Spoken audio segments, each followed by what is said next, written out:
My name's Claire Greathead. I'm a senior security consultant working for security risk management. I deal with ISO 27000, PCI DSS, GDPR, and general security issues. PCI DSS is the payment card industry data security standard, and it basically applies to anyone that takes card data. This is whether you're using just having a payment device within a shop, on a website where you're taking payments, whether you're taking payments over the phone, any of those categories means you need to apply to PCI DSS security standards. With lockdowns, COVID, we're all working from home a lot more, and this brings its own risks to do with the security of your company and your data. And with home working, we're obviously looking at the actual network equipment that people have in their houses, and one of the most basic things to do is to actually change the password for the admin or account on the router. And by doing this, this means that it's not the same as everyone else with the same router, which is obviously a massive security hole. And then ensuring that all of your staff are still complying with all your password requirements, that they're not writing them down, they're still making sure that the right length and complexity is in place. And then you can enhance the security further by having multifactor authentication. So you have to give an extra bit of information. So you've got your username, your password, and then a code. And you can use something as simple as Google Authenticate on your mobile phones, just to give that extra piece of information. So with SMEs, you still need to make sure that everything to do with PCI is still included in your day-to-day practices. So actually knowing where your data is, especially now everyone's remote, is really, really important. Are people printing information off? Are people putting it on their laptops? Or is it all nice and safe and secure within your business shares? But you need to know where the information is. And if they are printing it off, what are they doing with it? Is it going out with the paper recycling? Is it getting shredded or incinerated locally? All of these are considerations. So in some cases, remote workers are taking payments. This could be taken a number of ways. It could be actually entering it into a payment gateway online, or it could be using a payment device that people are actually using. So a lot of small businesses like hairdressers and florists and things like that will all have their own payment devices to actually take payments with. And in some cases, the processes will be exactly the same as normal. But in others, you need to make sure that those processes are being followed, whatever you're doing.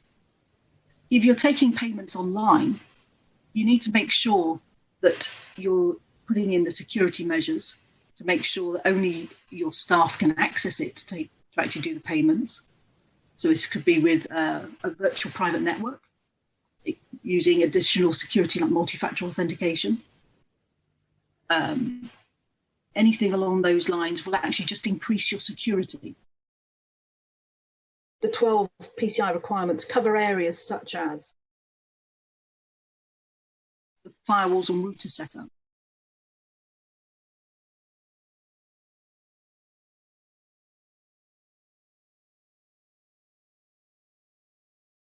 and the security of card data, your database, your website, your networks, encryption.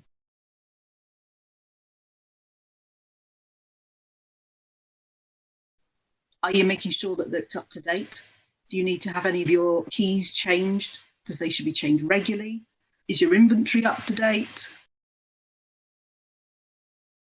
Are they still following the right processes? Have you lost staff? If they're on long-term furlough, and disable them in the meantime, so it's all ready to start again, but you've got that additional security while you're doing it. The physical security. Where is your equipment? Are you following your tamper checks still? Audits, malware, antivirus, firewalls. Are the tests still going ahead? And then third parties. Are you making sure that they are still working and following the processes? Are you checking things? All of these need to come under your 12 requirements for PCI. So for additional information, one of your best sources is the PCI SSC website. And here you can find out information about the different self-assessment questionnaires. It holds information about companies like SRM, who can help you with assessments, pen testing. If you need to do your ASV scans, it's got a list of everyone who's compliant with that. So it's got a whole wealth of information there and some guidance as well. And one of the big things at the moment is the fact that a lot of people haven't been doing the upgrades that they need to be doing. And this means that you're more at risk of getting a breach. And if you get a breach, you then got the risk of the fines and having to go through a PFI and a PCI assessment, which is obviously at an additional cost. So make sure that all your patching is up to date. This is on websites, laptops, desktops, servers, on your routers, your firewall equipment, all of it. Keep it patched. Your critical patches need to be installed within the month, and the sooner the better. So for those of you that don't understand what the PFI stood for, in my earlier comment, it stands for PCI Forensic Investigation. And basically, this is where a team will have a look at your system to find out what went wrong, how many cards were breached. And as a follow-up to that, you then need to have a QSA actually go through and actually do a full PCI assessment and actually go through all the evidence. A QSA is a qualified security assessor. And this is someone who's had to go through the PCI training so that they can evaluate your systems against the PCI requirements. And then complete the assessment by filling out 2 big documents. The first one of those is a report on compliance, which gets shortened to a ROC, and that's usually about 270 pages, and a attestation of compliance, which is shortened to AOC, and that is the summary, basically, and it's usually about 14 pages. As a QSA, there's usually 2 reasons that we get involved with a company around the PCI assessments. The first is as a result of a breach, so it's called a post-PFI assessment. And the second is where the larger companies need to have a QSA assessment every year. So if you're a level 1 or level 2 merchant, you require that.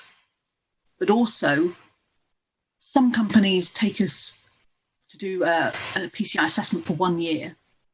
And this is so that it makes sure that they have the confidence that they've got all of their processes and documentation all in place.